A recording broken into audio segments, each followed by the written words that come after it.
الحمد لله وكفى والصلاة والسلام على عباده الذين اصطفى خصوصا على أفضلهم وخاتم النبيين محمد الأمين وعلى آله وصحبه أجمعين وبعد. فأعوذ بالله من الشيطان الرجيم. بسم الله الرحمن الرحيم. ونزلنا عليك الكتاب تبيانا لكل شيء وهدى ورحمة وبشرى للمسلمين. صدق الله العظيم. We begin with Allah's blessed name. We praise Him and we glorify Him as He ought to be praised and glorified. And we pray for peace and for blessings on all His noble messengers, on our father Adam, and our father Abraham, and on Moses, and on Jesus, and on His mother, the Blessed Virgin Mary,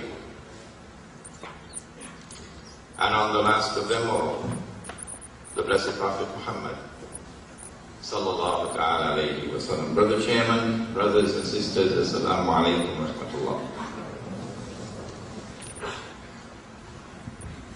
Our topic is entitled Yexhuxh and Mexhuxhët, or God and Magog in the Quran.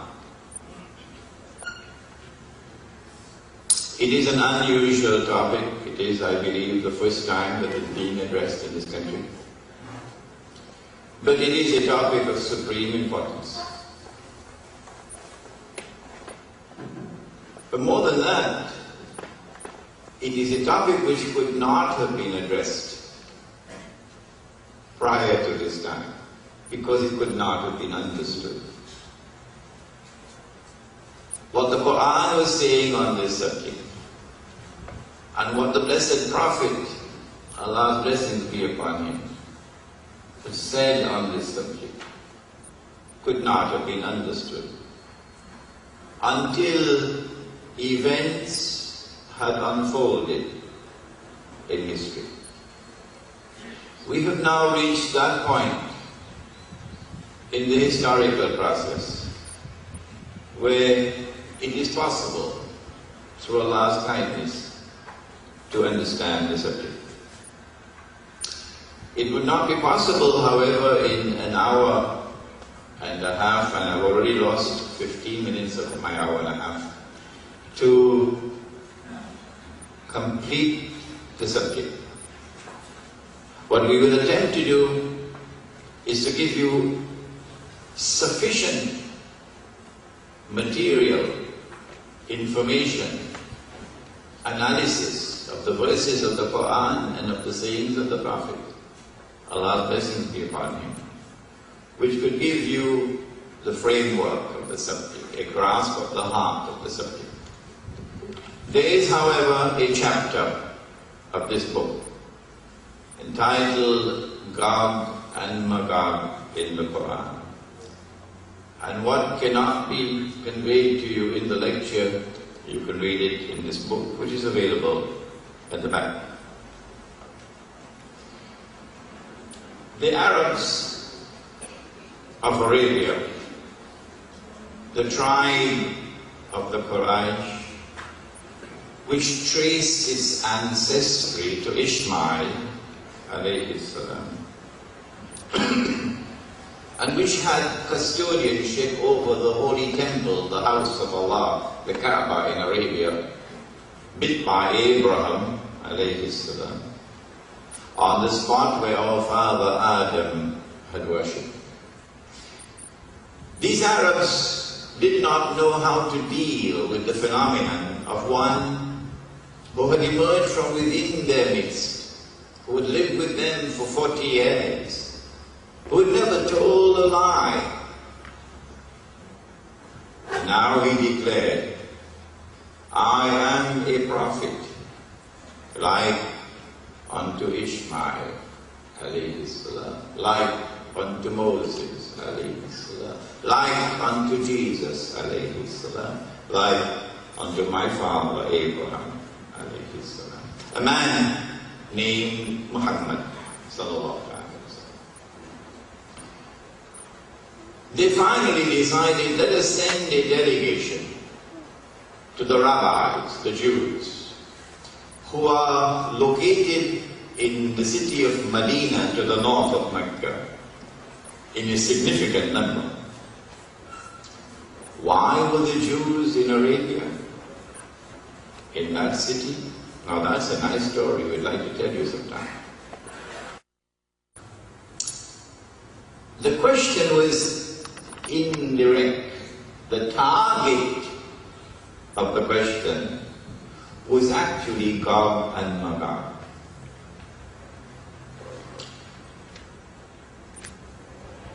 They wanted to know whether he knew about Gog and Magog, who were one of the major signs of the last day.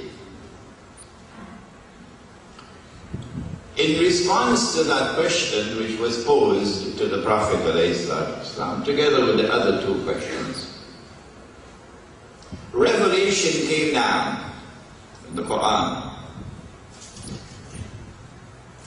And the answer was placed in a surah of the Quran, or chapter of the Quran, called Suratul Kahf, or the cave. And that is our topic for next month's lecture. So you will come back next month. This is the answer. And they questioned thee, O Muhammad, alayhi salatu wasalam, about Dhul Qarnayn, or the traveler is Dhul Qarnayn. Qarn means a horn. So Qarnayn could mean two horns, shades of Daniel, the dreams of Daniel. Two horns. Qarn can also mean an age, an epoch. And so Qarnayn would be two ages. Which of these two? Which of these two meanings shall be utilized for understanding this name given to this great traveler? Nowhere in the Quran has the word qarn been used to mean horn.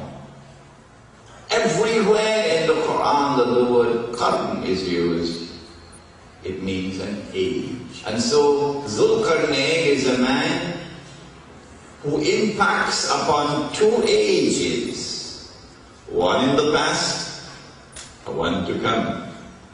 That's today. He is someone who possesses faith. Faith in the one God. He has faith in the one God, the God of Abraham, besides whom there is no other God. And that God has given him power, divinely bestowed power. When power rests on the foundations of faith, how is that power used? I hope that the PNM is listening. I hope that the UNC might one day also listen. When power rests on the foundations of faith, how is that power used? I do hope someday Washington might listen. Zulqarnain travels in one direction. He's going in the direction of the setting of the sun, so west. And there he comes across a people. He reaches a lake of murky water, deep water, so an ocean, not a little pond. And there he comes across a people. And then Allah addresses him and says, "O Zulqarnain, how are you going to relate with these people?" He replied, He said, those who are guilty of acts of dhulm. Dhulm is wickedness. It's injustice. It's oppression. Like telling a mountain of lies to attack Iraq. Telling a mountain of lies to attack Afghanistan.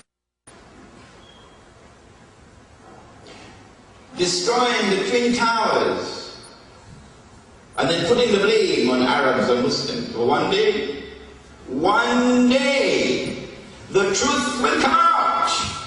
And on that day when the truth comes out, we will be vindicated. Arabs and Muslims did not do it.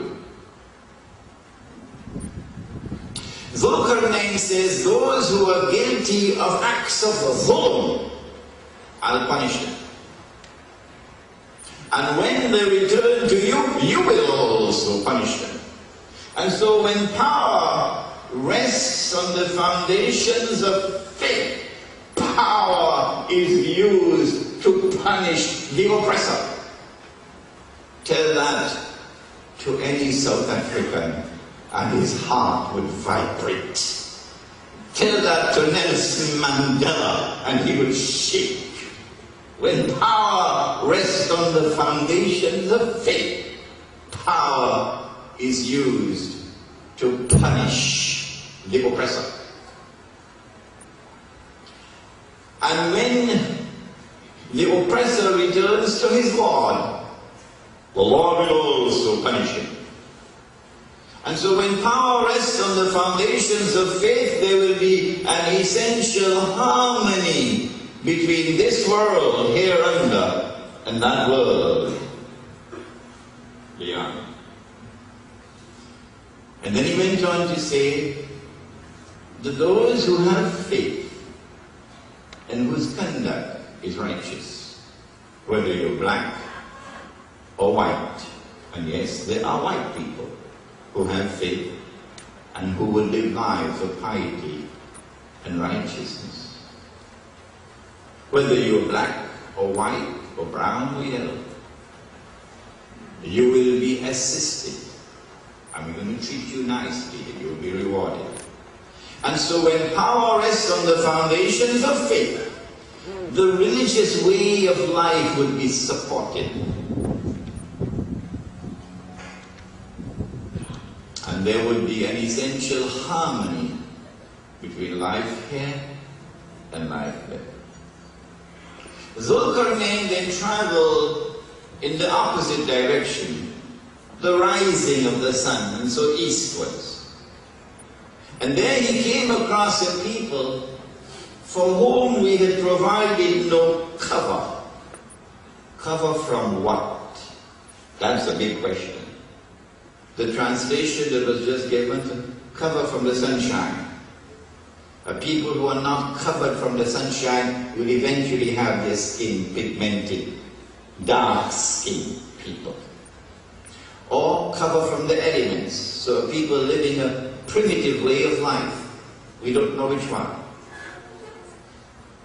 How are you going to deal with a primitive people when power rests on the foundations of faith? كَذَلِكَ وَقَدْ أَحَطْنَا بِمَا لَدَيْهِ خُبْرًا. The language in the Quran is so pithy. Thus did Zulkarnain leave them as they were. He had the compassion. He had the good sense and the wisdom. He had the sympathy not to disturb them in their way of life.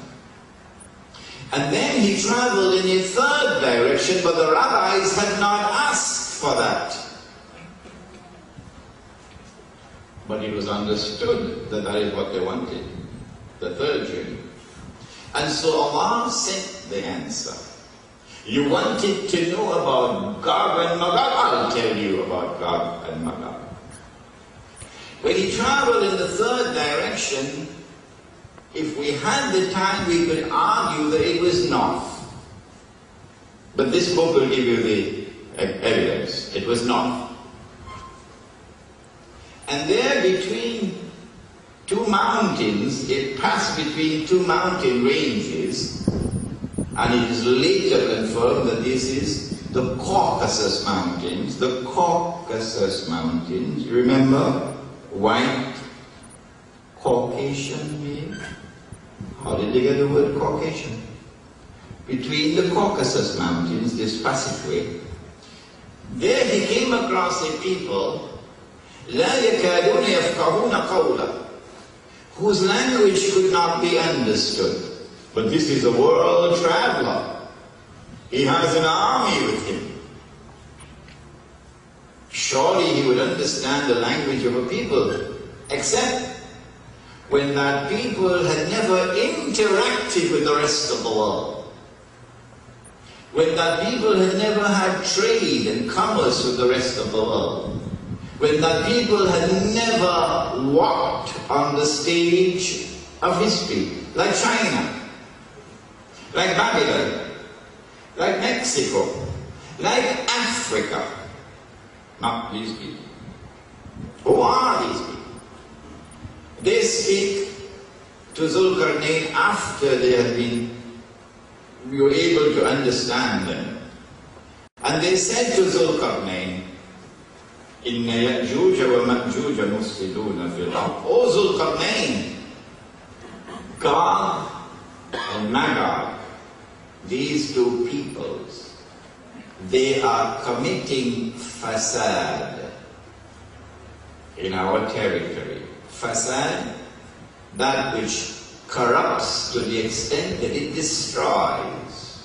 Fasad is that which corrupts to the extent that it destroys. Zulkarnain, Gog and Magog are acting in such a way, they are corrupting our society in such a way they're destroying us. Can you help us? Can you build a barrier between us and then we prepare to pay you? Strange, isn't it?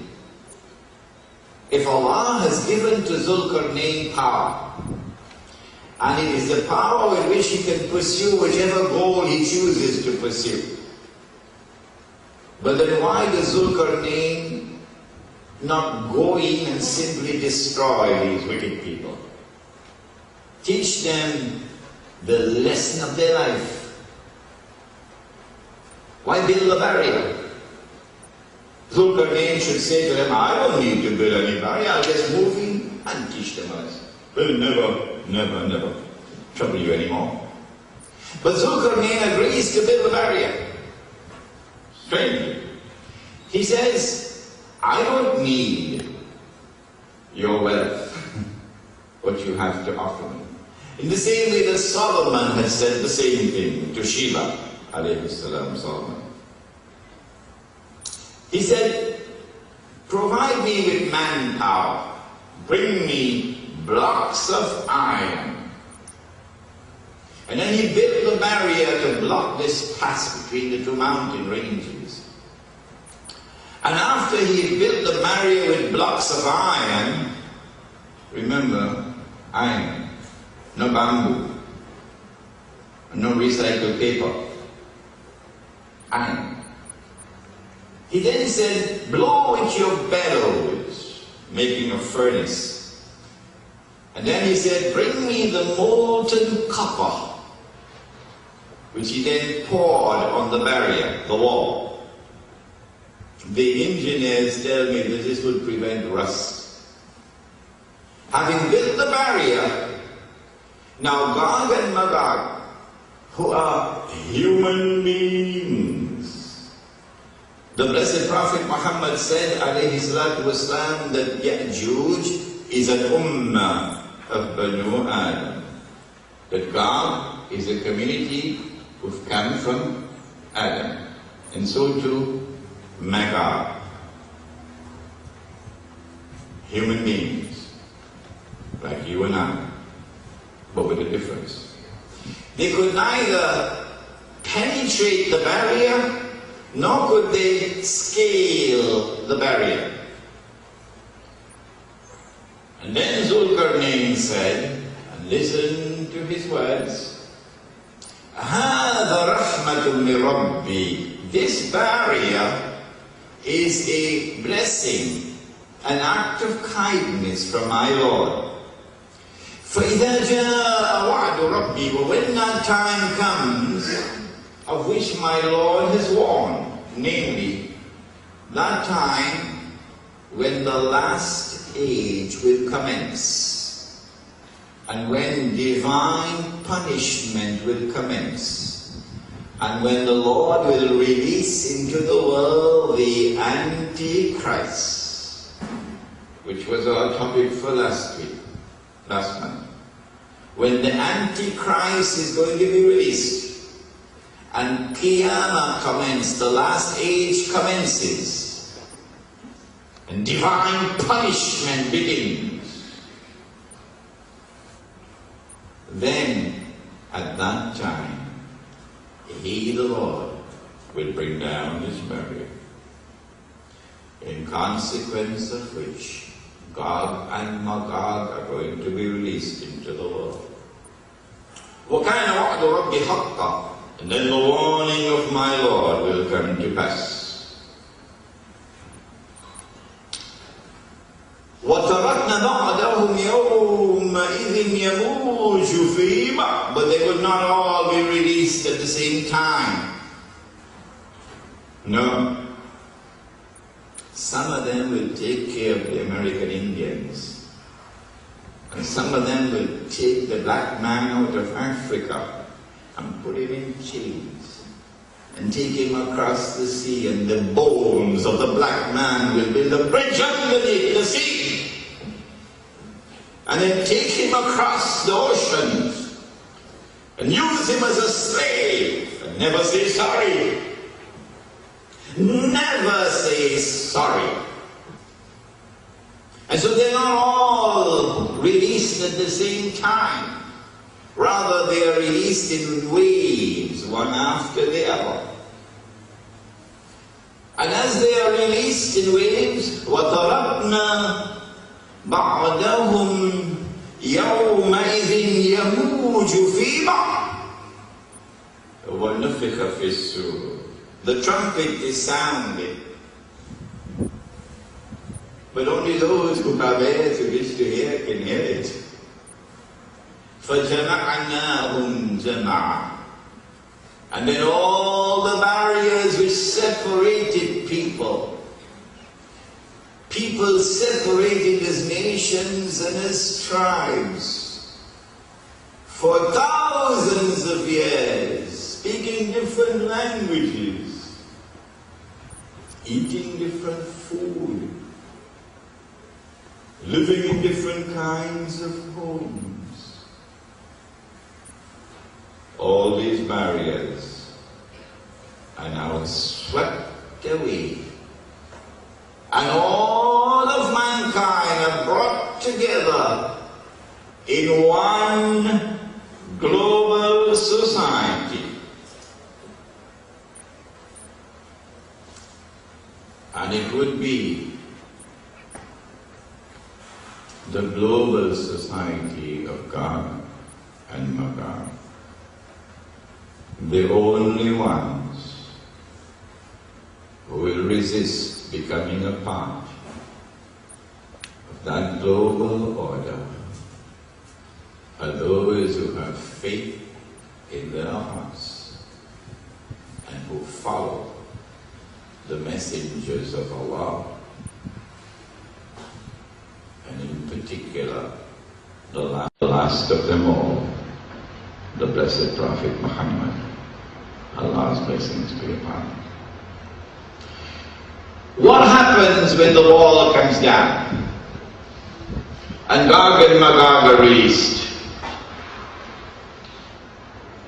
Here are a people who have PhDs in wickedness, in corruption, in oppression, in injustice, and who are going to function as the right hand and the left hand of Dajjal. And so they're going to also have a PhD in deception. They tell lies upon lies upon lies. But in addition to this, the Prophet said that Allah said, Hadith al-Qudsi, listen to his words. I have created creatures of mine so powerful that none but I can destroy them. You want to wage jihad against them? They'll beat you. They'll beat the daylights out of you. I have created creatures of mine so powerful that none but I can destroy them. And so when Gog and Magog are released in waves, one after the other, eventually, they take control of the world. With a power which is unique in all of history. An indestructible power. A power which cannot be rivaled by any possible combination of rivals. The African National Congress did not defeat the white man in South Africa. Oh no. The white world order realized that this was an embarrassment, apartheid, with which we could not live if we wanted to pursue our agenda. And so because it was too great an embarrassment, Washington decided that apartheid must go. And when Washington imposed sanctions, then the white regime in South Africa began to crumble. So you cannot, not any combination of rivals, you cannot defeat and destroy that power. When Gog and Magog are released then, power will now rest on foundations which are essentially corrupt. But more than that, the Prophet said that Allah said, it is a Hadith al-Qudsi, that on the last day after we have been resurrected, and then the judgment is to take place, that Allah will say to our father Adam, take out or separate those for the hellfire. It's a strange statement, strange, you need to digest it. Our father Adam will then ask, how many are they, O Allah, for the hellfire? To which Allah subhanahu wa ta'ala will respond. I don't think they'll publish this in the Express. Allah will respond and say, out of every 1,000, take 999 for the hellfire.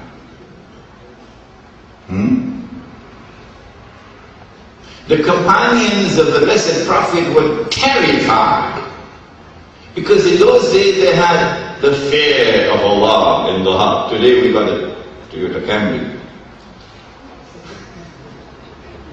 They were terrified. Then he smiled. That beautiful smile which can come on the lips only when there is innocence in the heart.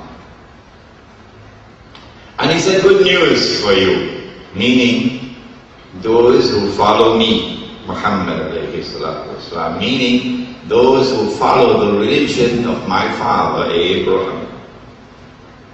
That religion. Good news for you.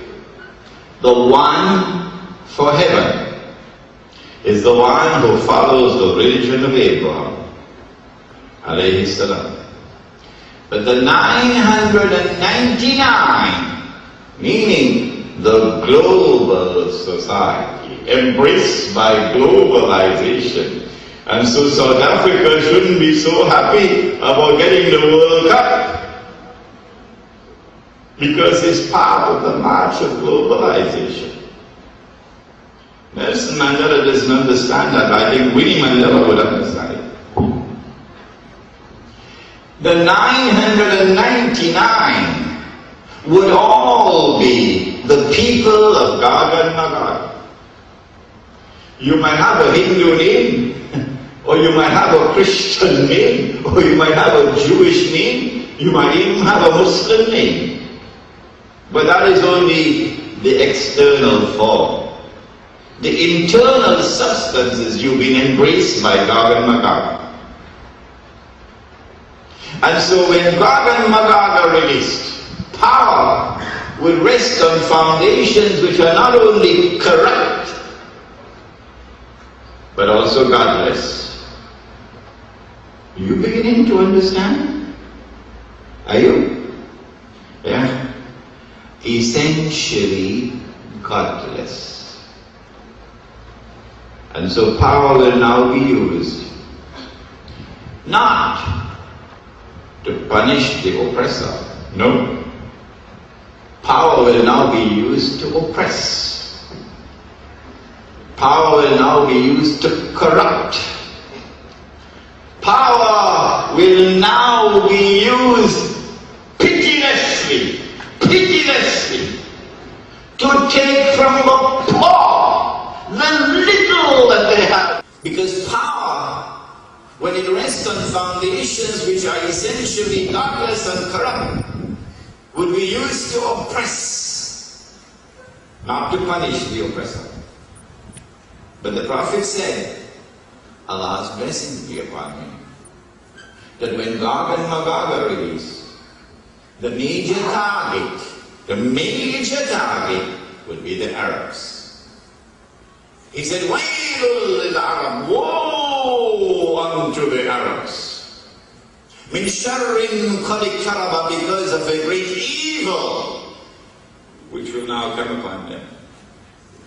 He was asleep at the home of his wife, Zainab. And in his sleep he saw something, like you see sometimes when you are asleep.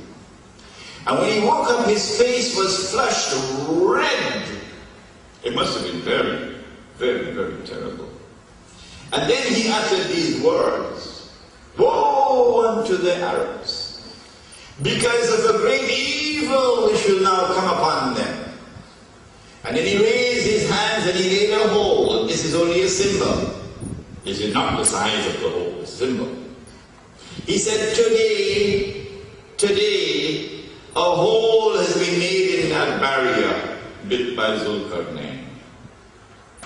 And so the release of Gog and Magog took place, or rather commenced, that's the proper word, commenced in the lifetime of Prophet Muhammad alayhi salatu wasalam. And when they are released, it is the Arab who will bear the brunt of the attack. And this is why we have seen the humiliation inflicted upon us after they attacked the Twin Towers in New York on September the 11th, and then put the blame on us. And then they beheaded America. Some men with masks, so you don't know who they are. And they beheaded America. And now the blame, of course, is on us. And then tomorrow, they will have a big act of terrorism in this country.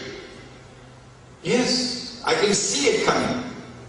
And when that major act of terrorism takes place in this country, you should see the newspapers and television and radio gleefully joining in that crusade to pin the blame on Muslims and on Islam. All so they can silence Islam. But it won't work. We know it's coming. When Gog and Magog are released, then power will be used to oppress.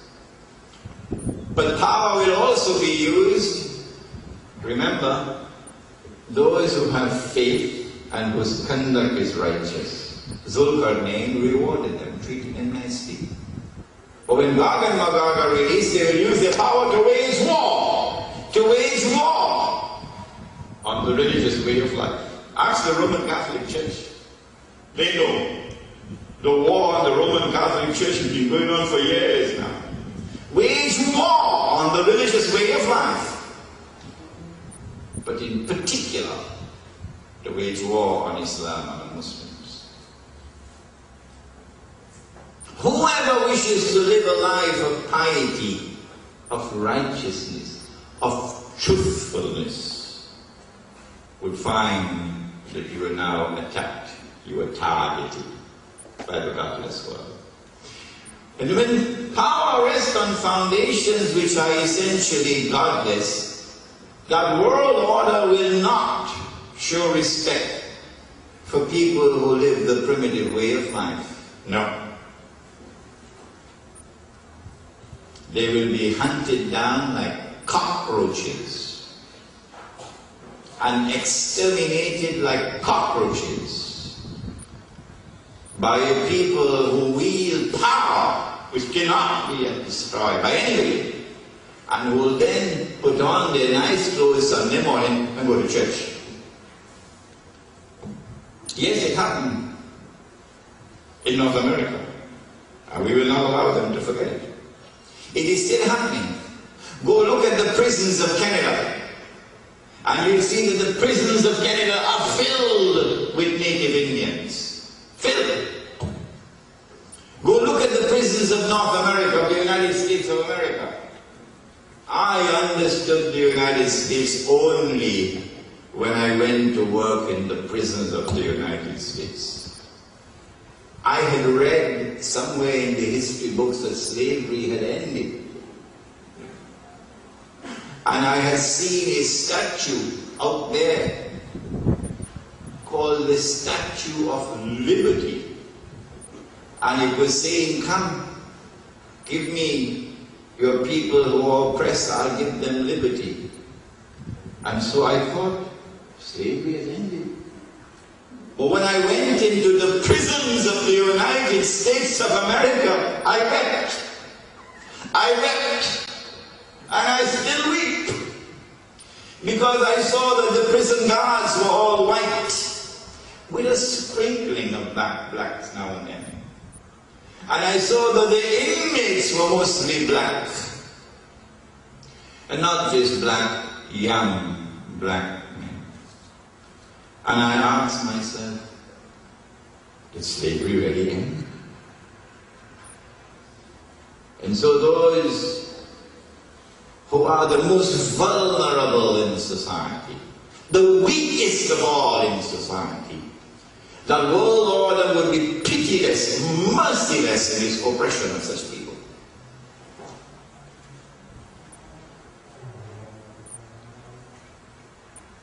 But the Quran goes on to say something more about Gog and Magog. We now leave Surah Al-Kahf and we go to Surah Al-Anbiya, chapter number 21, entitled The Prophets. The Quran speaks of Gog and Magog in only two places, only two, so you can't miss them. One is in Surah Al-Kahf, chapter 18, and that we've given you. The other is in Surah Al-Anbiya. This is what Allah says. He speaks about a town. It was destroyed by Allah subhanahu wa ta'ala. The people were expelled from the town.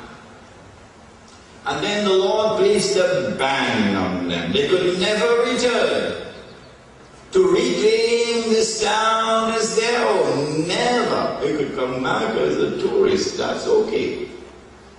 But you cannot return to reclaim this town as your own. No. Until when? Until Gog and Magog are released. And after they are released, they spread out in all directions, meaning they take control of the world. And so you now have the world order of Gog and Magog. And then with their power over the world, now you see these people being brought back to that town to reclaim it as their own. And so Gog and Magog are linked with a town, are linked with a special people. This is something in addition to the Arabs. Gog and Magog like to attack the Arabs, humiliate the Arabs, with sexual perversions in the prisons of Iraq by people who dare to call themselves civilized. And now would say this was just an aberration. Which town is this that is linked to Gog and Magog? This is something absolutely new to a Christian. I think so. If I'm wrong, I wish to be corrected. Because the material which is available to the Christian and the Jew does not have this information. If I'm wrong, I would like to be corrected. Which town is it? Destroyed by the Lord. The people expelled. A ban placed on them that they can never return to reclaim that town as their own until Gog and Magog are released. And after they are released, they spread out in all directions. Remember, they're being released in waves, And when they spread out in all directions with their indestructible power, they take control of the world in the world order of Gog and Magog. Then you will see these people being brought back to reclaim that town. This book has dealt with that subject in detail.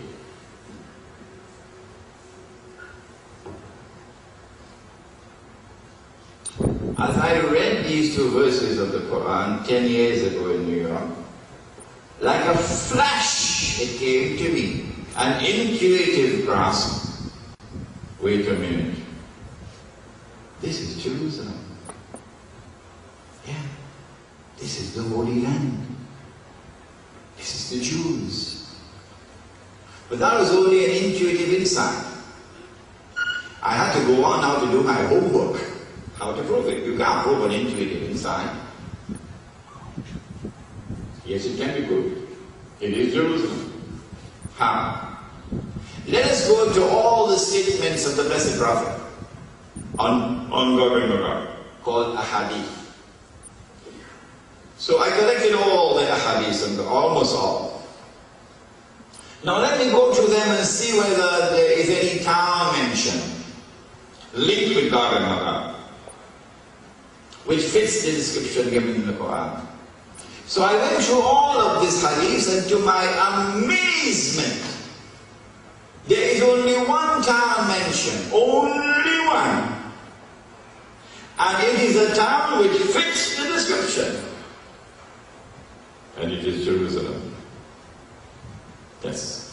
But in the hadith, of course, the word Jerusalem does not occur. The Arabic word occurs, Baitul Maqdis, which is Jerusalem. And so I came to the conclusion that the town is Jerusalem. And so the Quran was saying that when you see the Jews being brought back to the Holy Land, to Jerusalem, to reclaim it as their own, 2,000 years after the Lord had expelled them out, you must know that this was made possible because of the world order of God and Magog. I was amazed by this discovery. I said to myself, I couldn't be the first and the only one. It'd be very lonely to be the only one. And then shortly thereafter, as though the Lord guided me, I came across a booklet, a little booklet. If you come to my class on Thursday at 6:30, San Fernando, Jama Masjid, all of you are welcome to my class on Surah Al-Kahf. I'm going to bring that booklet to the class. Get it photocopied So you could get a copy, you might have to pay $1, $2 or so to get. It was a booklet on Gog and Magog, written in 1963 or somewhere around there. And the author of that booklet was a friend of my teacher, Maulana Dr. Fadl Rahman Ansari. I read the booklet and I found that the most important point of all made in the whole booklet was that the town was Jerusalem. The town was Jerusalem. The rest of the booklet didn't impress me so much, but this was impressive. And then in the preface, the author says that he was grateful to Maulana Dr. Ansari, who guided him and explained the subject to him. And so I came to the conclusion, tell me if I'm wrong. I came to this conclusion, if you think I'm wrong, you can throw me out of the hall. I came to the conclusion that if this is the most important point made in this booklet, and if the author acknowledges his depth of gratitude to Dr. Ansari, who guided him and explained the subject to him, I came to the conclusion that Dr. Ansari also must have had the view that the town was Jerusalem. And so now we have reached an amazing point in our lecture. We are able to recognize those who control the world today with their indestructible power. We are able to recognize that their power rests on foundations which are essentially godless. We are able to recognize why they use power to oppress. We are able to recognize why they use power to wage war on the religious way of life. The religious way of life in general, but Islam and Muslims in particular. And we are able to explain that mysterious, mystifying, puzzling, baffling relationship between the white world order and the state of Israel. Now we can understand.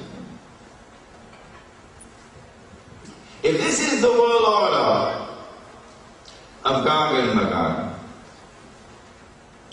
and if this is the world order which is bringing about globalization, and if inherent in that globalization process is the destruction of faith, and all of mankind are being embraced in a godless melting pot, what do we do about it? If we have enemies whose power is such that we cannot defeat them and destroy them, what do we do about it? If we know that this is part of the divine plan to send this evil storm through the world, what do we do about it? In the next lecture, which is Suratul Kahf in the modern age, you get the answer. But today we'll attempt to give a brief look at the answer. But before that, how long will this storm last? How long will these oppressors continue with their pitiless, merciless oppression, their corruption? They have corrupted the political process around the world.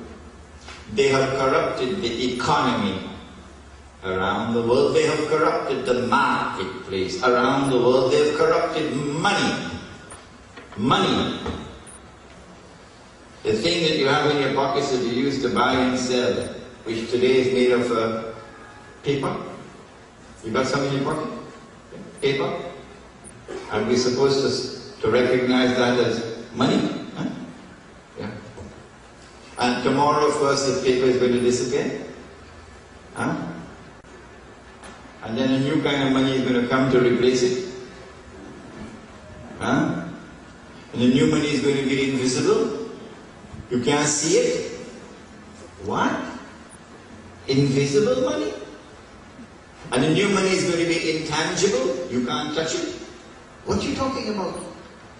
Money I can't see. Money I can't touch. Yeah? I'm supposed to accept that as money? Nah.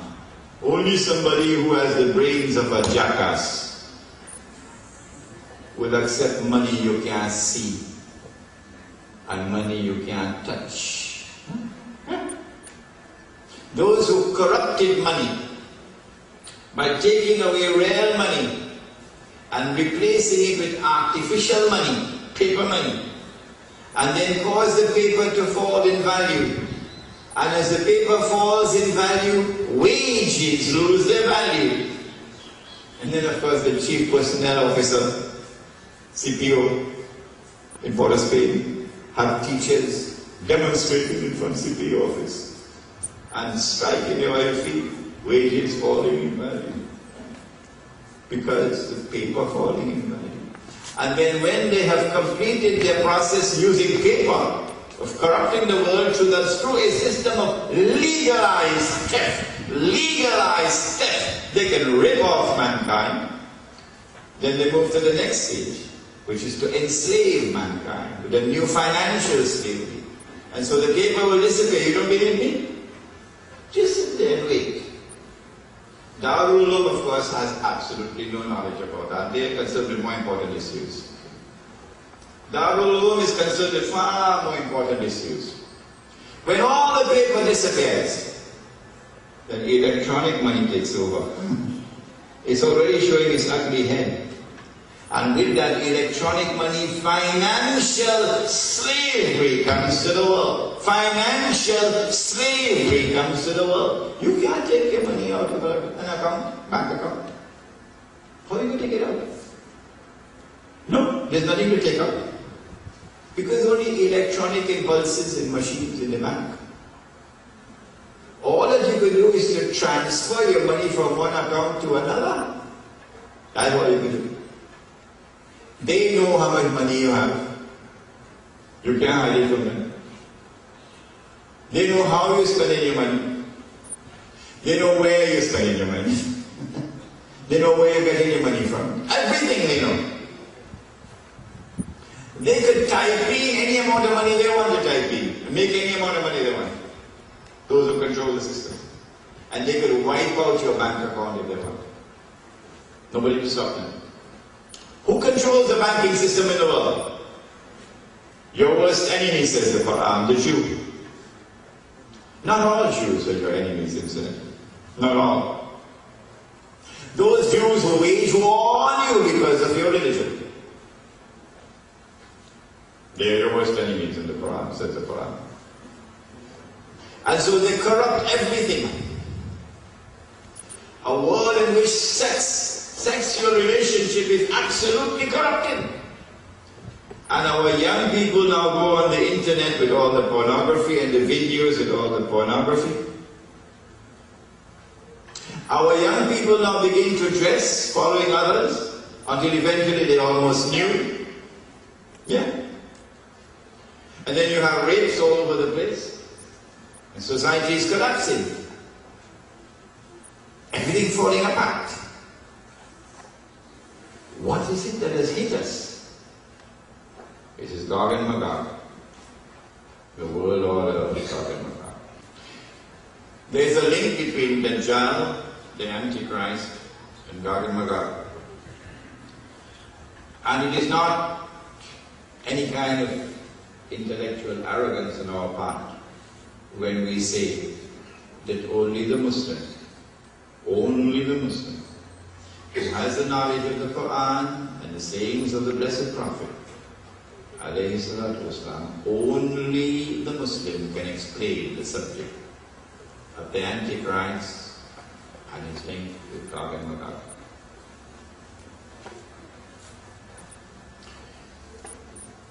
Dajjal uses Gog and Magog as his right hand and his left hand. The Antichrist is in a dimension where we can't see him. Remember that. When he's in a day like a year, we can't see him. He's in stage 1. When he's in a day which is like a month, we still cannot see him, but he's in stage 2. When he's in a day which is like a week, we still can't see him, but he's now in stage 3.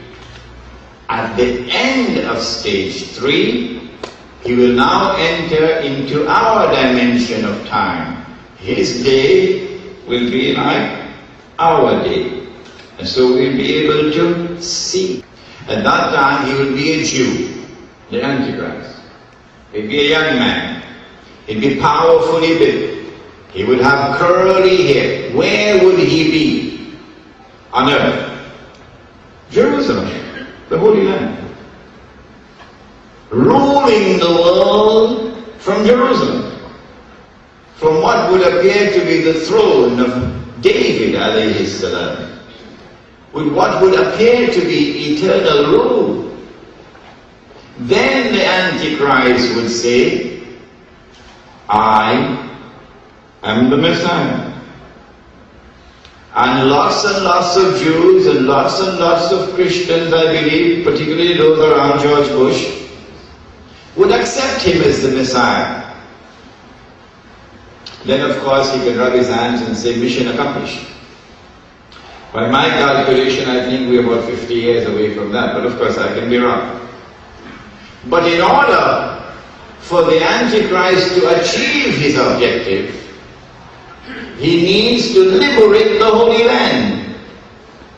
Number 2, he needs to bring the Jews back to the Holy Land to reclaim it as their own.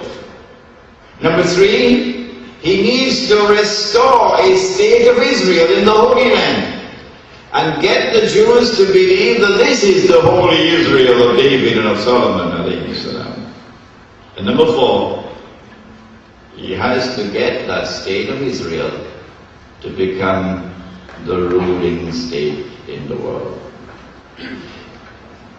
The Antichrist uses the world order of Gog and of Magog to achieve these objectives. It is as plain as daylight. It is that white world order which has made it possible for the Holy Land to be liberated. 1917, British Army. It is that white world order which has brought the Jews back to the Holy Land to reclaim it as their own. It is that white world order which has caused the state of Israel to be restored in the Holy Land, and it is not an essentially Jewish state.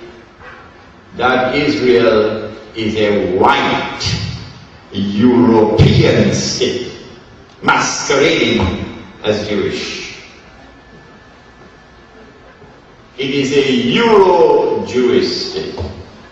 The Jews who are our cousins, the Jews who are of Semitic origin, not European origin, those Jews are second-class citizens in Israel. And those Jews are constantly complaining about racial discrimination against them in Israel by the white Jews.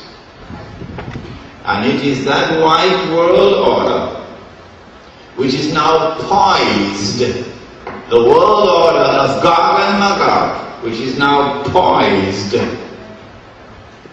to deliver to Israel the rule over the whole world.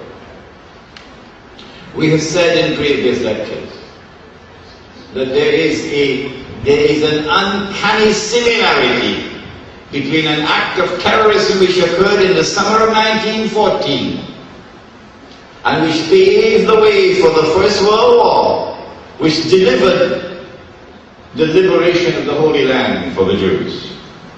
The summer of 1914. An uncanny similarity between that act of terrorism and September the 11th. We say that the same people who planned and executed the attack of the summer of 1914 are the same people who planned and executed the attack of September the 11th. The purpose for the September the 11th attack is to allow events to unfold in such a way that Israel can eventually wage a big war. And when Israel wages a big war, the territory of the state of Israel will expand dramatically. How big? From the river of Egypt to the river Euphrates. From the river of Egypt to the river Euphrates. Does it sound familiar? Does it sound familiar? From the river of Egypt to the river Euphrates. That's false.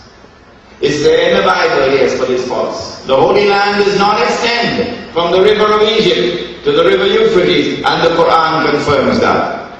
The Holy Land is what is today called Palestine. When Israel wages that big war, Israel then sees the Suez Canal. Israel will seize the oil of the Gulf. And Britain and the United States will stand firmly behind Israel, Blair and Bush. At that time, the US dollar collapses. At that time, the US economy collapses. At that time, Israel stakes her claim to be the ruling state in the world. Not appear to be an aggressor. And not appear to be an aggressor. Israel must be able to present to mankind an image of a state which is under siege, a state which is facing a tremendous threat to its existence. And so September 11th was used to attack Afghanistan with a brutality which is inexplicable. A 2,000-pound bomb being dropped upon a people who are defenseless, living in almost primitive conditions, and who had waged war against the Soviet Union for 12 long years, who are some of the poorest people on the face of the earth, and you are the richest, the most wealthy, the most powerful country in the world, and you're dropping 2,000-pound bombs upon these defenseless people, indiscriminately killing women, killing children, doesn't matter. Why? This indiscriminate, reckless, wanton use of force in such a wicked way. There's a purpose. The purpose is to try to wake up the Muslim world, wake them up, so that they'll come out and attempt to use force. And then the attack on Iraq. And after attacking Iraq and getting rid of that blue-eyed boy of the Yankees, they created him, they fed him, they groomed him, they supported him, all through a man named Saddam Hussein. Then they turned against their own blue-eyed boy, used him as the reason and justification to invade Iraq. But if we, the Muslims, had ever attempted to remove Saddam Hussein, they would have destroyed us. No. And now they go into the prisons of Iraq. Is all of this sexual humiliation being inflicted on the Ummah of Muhammad ﷺ by accident? Are these random events taking place by a few rogues? Not at all! This is deliberate policy. We thought that the Muslims would have woken up when we attacked Afghanistan, but they did not. We thought that they would have woken up when we attacked Iraq, and they would have overthrown some of the pro-American regimes like the Jordanian regime, but they did not. The Muslims are really snoring. So we've got to do something more to really get them vexed. That's why the sexual humiliations of the prisons of Iraq. And you see, this is not a random, accidental policy. This is by design. Its purpose is to try to get the Muslim world to wake up, overthrow some of the pro-American regimes, get some Muslims so mad that they will now become terrorists. Can we manufacture some terrorists among these Muslims, get them so mad, lead them to acts of terrorism? It is when these things occur, when the world can see that yes, there is some danger, some threat from the world of Islam now, that Israel will have what Israel will present as casus belli, some justification for a big war, which has already been planned long, long ago.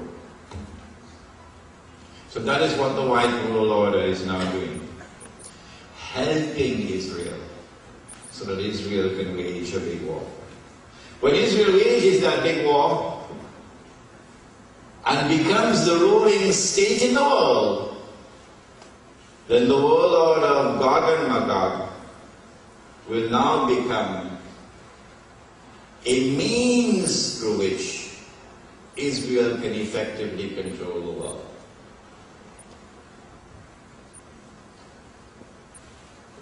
But Israel will rule the world for a day which is like a week. A day like a week. Which some mathematician will do the calculation, maybe it amounts to about 30 years or so, 40 years or so.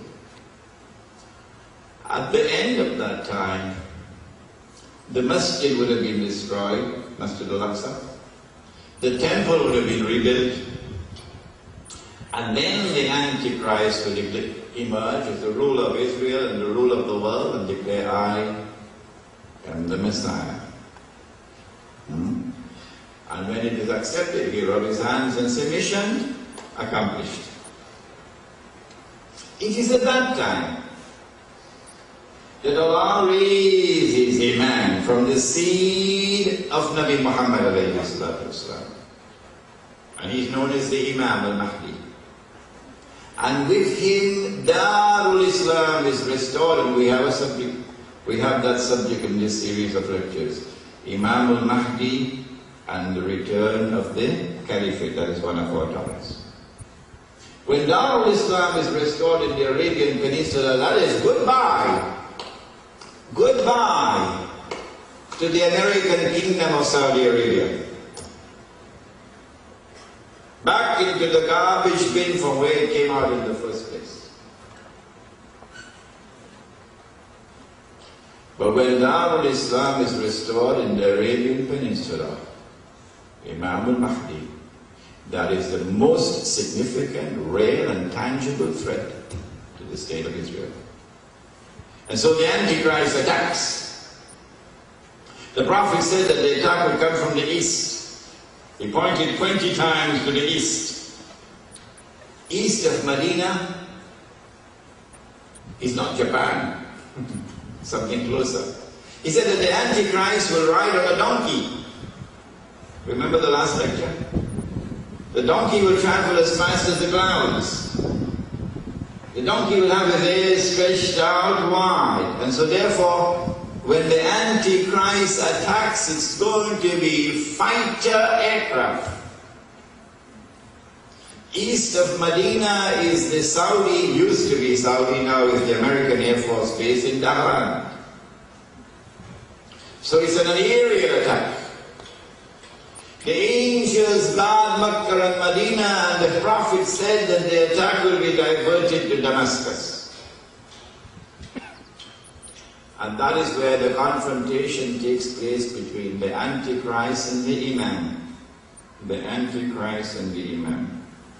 It is at that time that the Son of Mary will come down with his hands resting on the wings of two angels. At that time, when the Son of Mary comes down, then the Son of Mary, the true Messiah, kills the false Messiah. After the false Messiah is killed, then Allah addresses the true Messiah and says to him, go up the mountain which is a mountain in Jerusalem. The last wave of Gog and Magog are now released. And they surround the true Messiah, the Son of Mary. They shoot their arrows up into the sky. This is symbolic language. Don't ask me to explain it because I can't. But there is a young scholar of Islam who will come, maybe he's a baby now. 30 years from today he'll come and explain it to you, inshallah. They shoot their arrows up into the sky. They say, we've killed those who are on earth. Now let us kill those who are in the heavens above. Gog and Magog. And Allah allows the arrows to come back down with blood on them. Don't ask me to explain this because I cannot explain. Events are going to unfold tomorrow which will help us to understand this. Then the Son of Mary raises his hands and he prays to the Lord to destroy them, Gog and Magog. And then Allah sends a little creature, a little insect, which attacks them at the back of their neck. And all those who are Gog and Magog will all fall down. The rest of mankind, no, only Gog and Magog. They'll all fall down, paralyzed, and by next morning they'll be all dead. I thought maybe it's because of the collapse of the immune system. So the body could not resist an attack. But someone attending my class last Thursday, a medical doctor, she had a brilliant idea. And I've lectured on this subject around the world. Nobody thought about it until this sister, a medical doctor, said it in my class two Thursdays ago.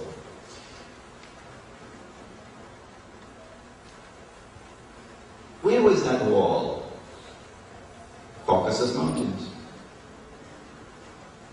So when Gog and Magog are released, we find them out there, Caucasus Mountains. Do we find the people by the Caucasus Mountains who display that kind of power? Yes, we do. Yes, we do. An indestructible power. They are there. Who are they? The Khazar tribes. Khazar. And they are the people who converted, must have been on a Sunday morning, converted and became Jews. One, a white people, European people, who don't even have one drop of Semitic blood in their veins. And they became Jews. Yes, it happened. These Khazar tribes are the people who became European Jews. And they're the ones who were able to block the Muslim army as a wall which was impenetrable, displaying that power.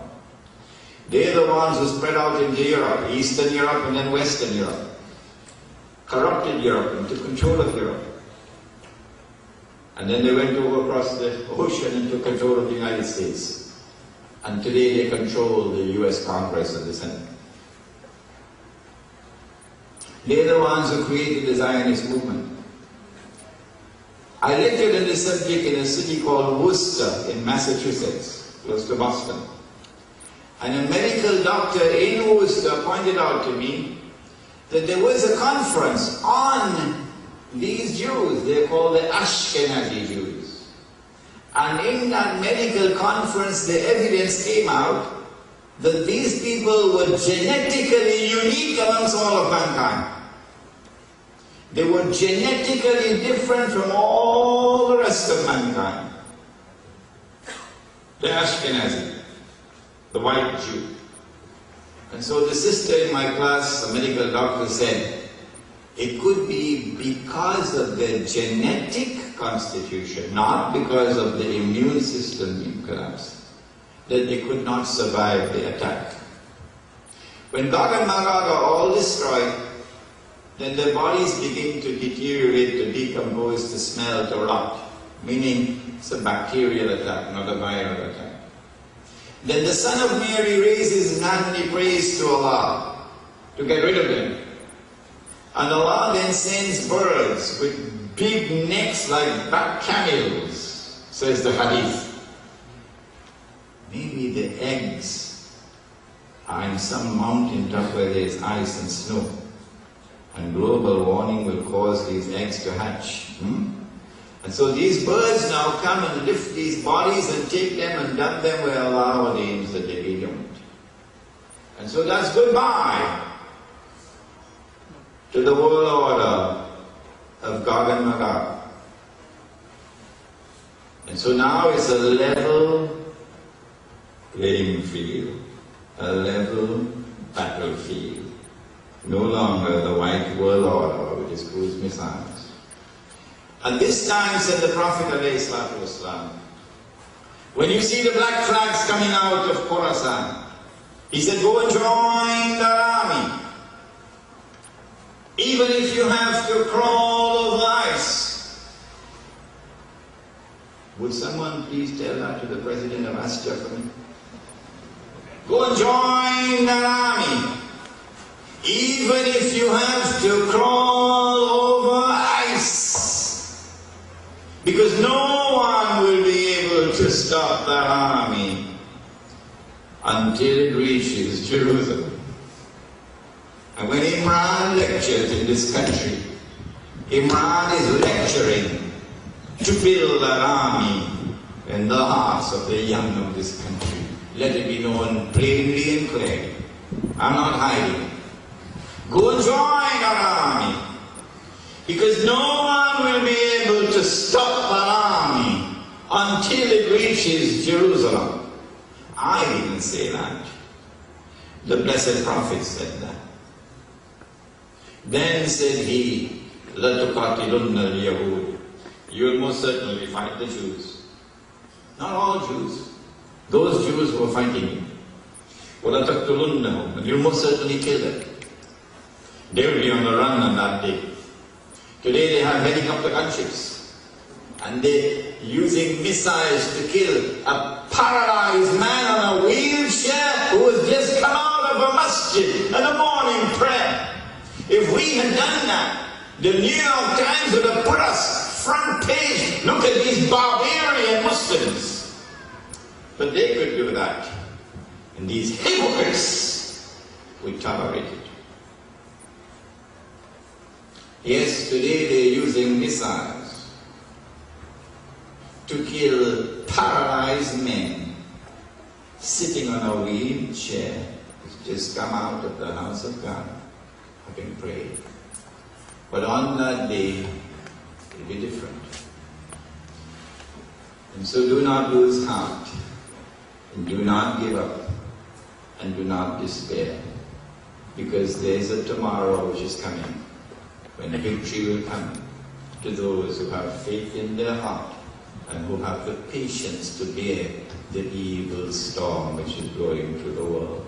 At that time even the stones will speak.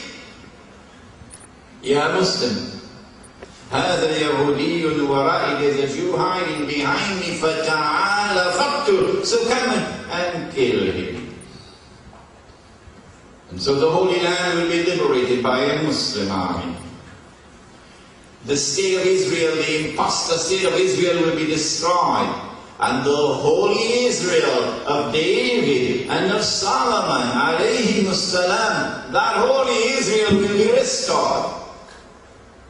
And it will become the ruling state in the world. And the religion of Abraham, which is what we follow, and is the religion which we follow, the religion of our father Abraham, that religion will reign supreme in the world, and the true Messiah will rule the world from Jerusalem.